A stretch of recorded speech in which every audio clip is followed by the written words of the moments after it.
7 نکات دیے ہیں اور انہوں نے اپنے وہ لائرز کو بھی دیے ہیں اور آج انہوں نے میڈیا کے سامنے بھی کیے ہیں. یہ آخری ان کا پیغام تھا. انہوں نے پھر سے دہرایا ہے کہ اگر یہ 2 مطالبات جوڈیشل کمیشن کے اور جو سارے قید میں بے گناہ لوگ ہیں ان کو آپ نہیں چھوڑیں گے تو میں بالکل ریمیٹنسز روکنے کی کال دے دوں گا.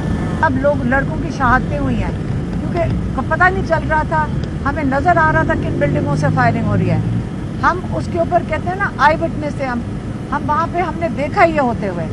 یہ دن کو ہوا اور رات کو اندھیرا کر کے آپ نے بے گناہ لوگوں کے اوپر ان کا قتل عام کیا. اسٹیپ بائی اسٹیپ ان کو جب الیکشن نہیں ہونے دیا, پھر پارٹی ختم کی, پھر سمبل لیا قاضی فائز عیسیٰ کی مہربانی سے سمبل ختم کیا.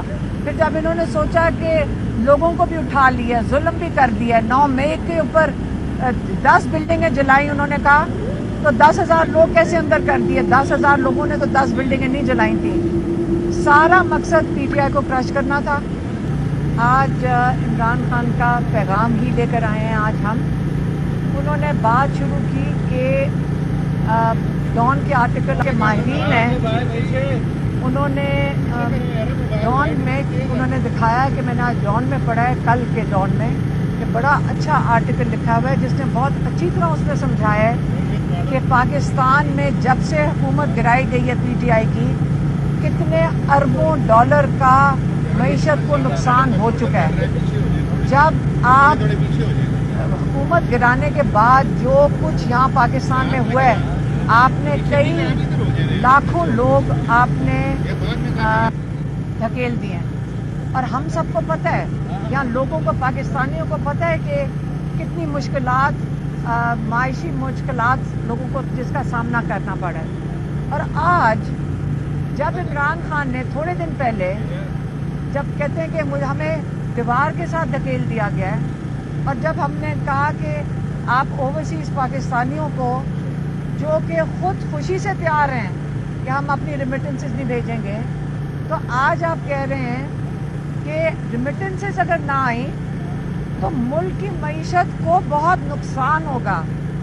اب یہ ذرا بات غور سے سنیں, خود آپ نے ڈبو دی, یہاں سے ڈالر لے کر آپ اپنے باہر چلے جاتے ہیں, اور جس کے اوپر آپ اپنا جس کو سہارا لے کر چل رہے ہیں وہ غریب مزدور ہیں, جن کی آپ کو جو یہاں سے باہر جا کے محنت کش لوگ جو پیسے کماتے ہیں اور اپنے پاکستان میں وہ ڈالر بھیجتے ہیں.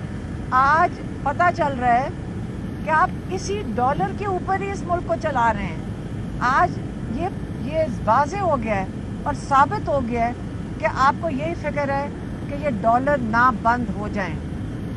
تو عمران خان نے یہ والی بات کی اور انہوں نے 7 نکات دیے ہیں اور انہوں نے اپنے وہ لائرز کو بھی دیے ہیں اور آج انہوں نے میڈیا کے سامنے بھی کیے ہیں.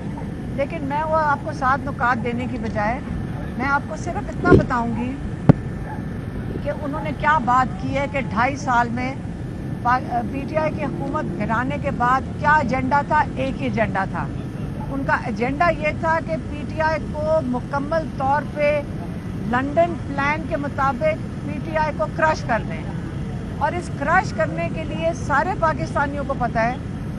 عمران خان نے کہا کہ انہوں نے کس طرح اسٹیپ بائی اسٹیپ ان کو جب الیکشن نہیں ہونے دیا, پھر پارٹی ختم کی, پھر سمبل لیا قاضی فائز عیسیٰ کی مہربانی سے سمبل ختم کیا. پھر جب انہوں نے سوچا کہ لوگوں کو بھی اٹھا لیا, ظلم بھی کر دیا, 9 مئی کے اوپر 10 بلڈنگیں جلائی انہوں نے کہا, تو 10,000 لوگ کیسے اندر کر دیے؟ 10,000 لوگوں نے تو 10 بلڈنگیں نہیں جلائی تھیں. سارا مقصد پی ٹی آئی کو کرش کرنا تھا. اور اس کے بعد جب انہوں نے سوچا, تسلی کر لی کہ ہم نے پی ٹی آئی کو ختم کر دیا ہے اور نہ اب لوگوں کو مذاق بنا دیا سمبلز دے دے کے ہر قسم کے. لیکن اس دن 8 فروری کو لوگوں نے ان کو دھوکہ دے دیا اور لوگوں نے بتا دیا کہ ان کا کس میں یقین ہے اور وہ کون سا نظام کے خلاف کھڑے ہیں, وہ ظلم کے نظام کے خلاف کھڑے ہیں. پھر عمران خان نے کہا اس کے باوجود جب ان کو 8 فروری کو یہ شوق ملا